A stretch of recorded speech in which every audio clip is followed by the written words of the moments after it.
J-Roll Electronic Productions, baby.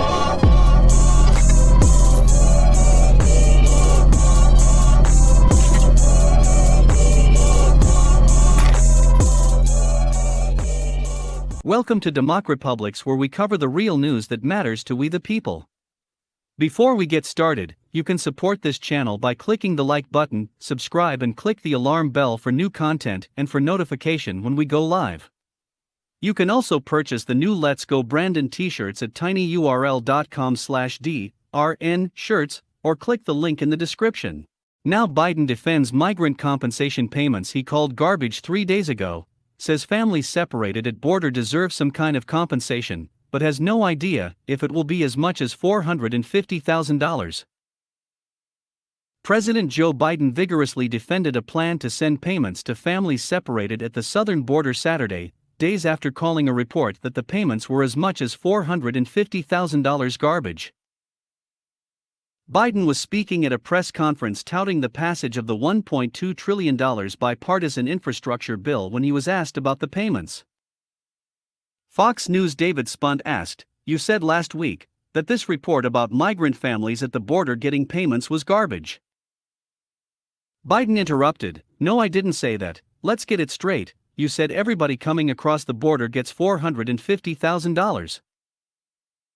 Biden then was forceful in saying he would try to get payments to those families, criticizing former President Donald Trump's border policy. If in fact, because of the outrageous behavior of the last administration, you coming across the border, whether it was legal or illegal, and you lost your child, it's gone, you deserve some kind of compensation, no matter what the circumstance," he said. What that will be, I have no idea. Last week it was revealed that officials from the Departments of Justice, Homeland Security, and Health and Human Services are considering the payments that could total close to $1 million for two people within the same family, people familiar told the Wall Street Journal. The American Civil Liberties Union, which represents the separated families, has identified about 5,500 children separated from parents at the border during the course of the Trump-era policy.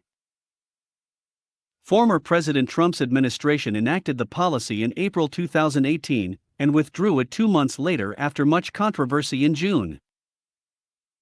The total potential payout could cost $1 billion or more. The zero-tolerance policy applied to families who illegally crossed the U.S.-Mexico border to claim asylum. Since children could not be detained alongside their parents, the families were separated, sometimes with no way to track and reunited them later on, government investigations found. Now, many families are released into the interior of the U.S. and asked to appear in court at a later date. Some are deported under Title 42, the coronavirus public health policy. Lawsuits allege that the separated children were housed in poor conditions, and sometimes suffered from malnutrition or heat exhaustion, or were kept in freezing cold rooms and offered little medical care. Lawyers for the families argue the children have suffered long-lasting trauma from the anxiety of being without their parents. They seek a range of payouts, averaging $3.4 million per family, according to the Wall Street Journal. Florida Governor Ron DeSantis, a Trump loyalist, said Tuesday he is very concerned about the payments, declaring them to be a slap in the face with Americans themselves already struggling to make ends meet as inflation boosts the cost of living. I mean, you think about it, Americans are getting more in their gas bills. They're getting more in their grocery bills, DeSantis said during a press conference.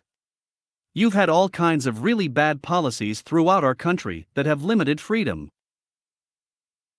And you're going to turn around for that, and you're going to do $475,000 for an individual that came illegally to this country? DeSantis decried. On Wednesday, Biden denied the report and accused the media of putting out garbage. Speaking at a press conference on the authorization of COVID-19 vaccines for kids aged 5 to 11, the 78-year-old Democrat was asked whether the reported payments might incentivize more people to come over illegally. "If you guys keep sending that garbage out, yeah," Biden retorted. "But it's not true." He was then asked, "So this is a garbage report?" Biden stood by his aggressive reaction. "Yeah. $450,000 per person, is that what you're saying? Biden asked. That's not going to happen. Biden then faced heavy criticism from liberal groups, with the ACLU issuing a statement slamming the Democrat. President Biden may not have been fully briefed about the actions of his very own Justice Department as it carefully deliberated and considered the crimes committed against thousands of families separated from their children as an intentional governmental policy, ACLU Executive Director Anthony Romero said later on Wednesday. But if he follows through on what he said, the president is abandoning a core campaign promise to do justice for the thousands of separated families.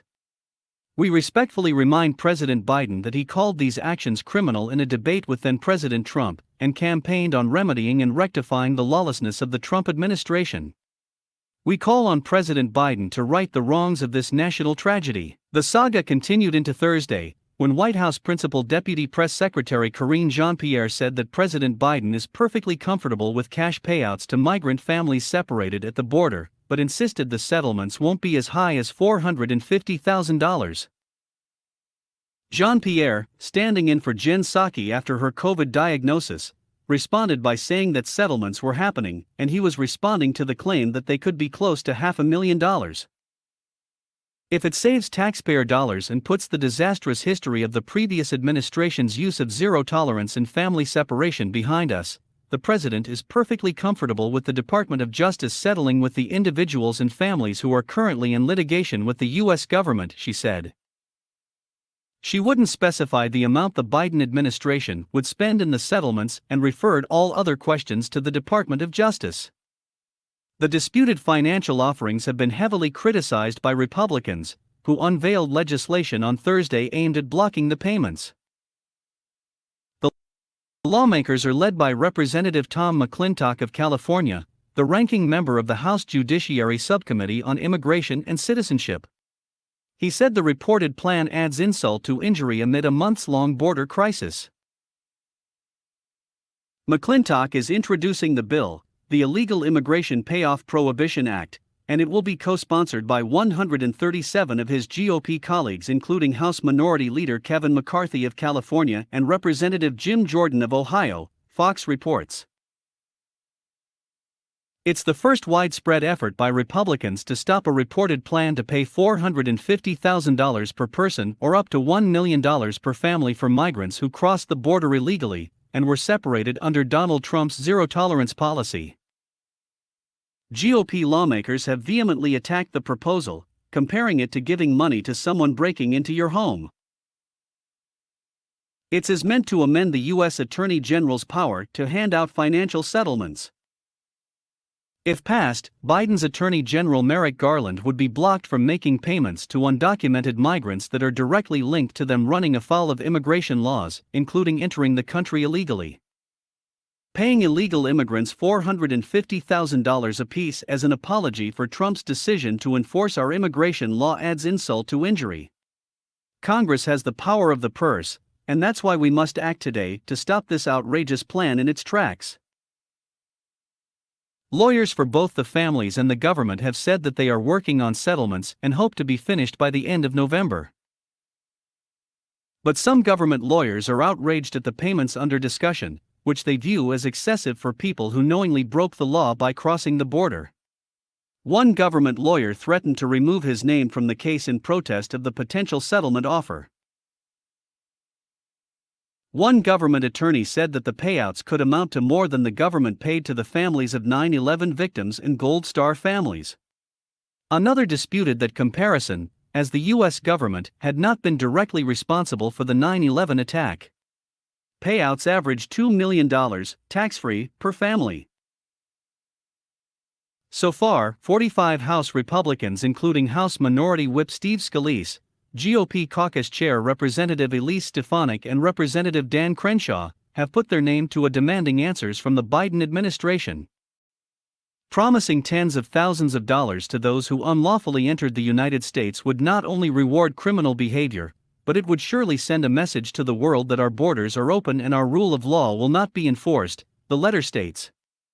A record 1.7 million families were encountered trying to enter the U.S. illegally in the 2021 fiscal year, ending September 30th, up from a record 1.6 million in 2000. Over 479,000 families were encountered, along with an unusually high number of unaccompanied children, 147,000. Inadequate tracking systems caused many to be apart for an extended time. The payments are intended as compensation for what occurred. Attorneys for the families are also seeking permanent legal status in the United States for those separated under the practice enacted by former President Trump's administration in April 2018. A judge halted the process after much controversy in June 2018, 6 days after Trump suspended it amid an international backlash. The zero-tolerance policy applied to families who illegally crossed the U.S.-Mexico border to claim asylum. Since children could not be detained alongside their parents, the families were separated, sometimes with no way to track and reunited them later on, government investigations found. Now, many families are released into the interior of the U.S. and asked to appear in court at a later date. Some are deported under Title 42, the coronavirus public health policy. Lawsuits allege that the separated children were housed in poor conditions, and sometimes suffered from malnutrition or heat exhaustion, or were kept in freezing cold rooms and offered little medical care. Lawyers for the families argue the children have suffered long-lasting trauma from the anxiety of being without their parents.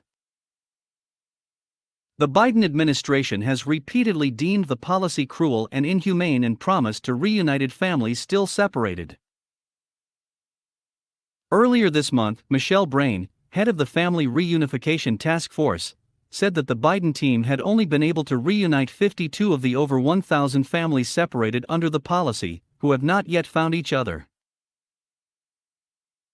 We estimate that over 1,000, somewhere between 1,000, 1,500, maybe more remain separated, Brain said on CBS 60 Minutes on October 12. It's very hard to know because there's no record. She added, so there's nowhere to go to find out who was separated or not. It really is case-by-case detective work. The task force is reportedly in the process of reuniting 200 more. Reunited families are then given a 3-year grant of parole, allowing them to live and work legally in the U.S. for that period, but are not offered a pathway to citizenship. Let us know what you think. Leave your comments down below. Like, share and subscribe. And check out our Patreon for exclusive content and DEMOCREPUBLIX.com for the latest in news. Until next time.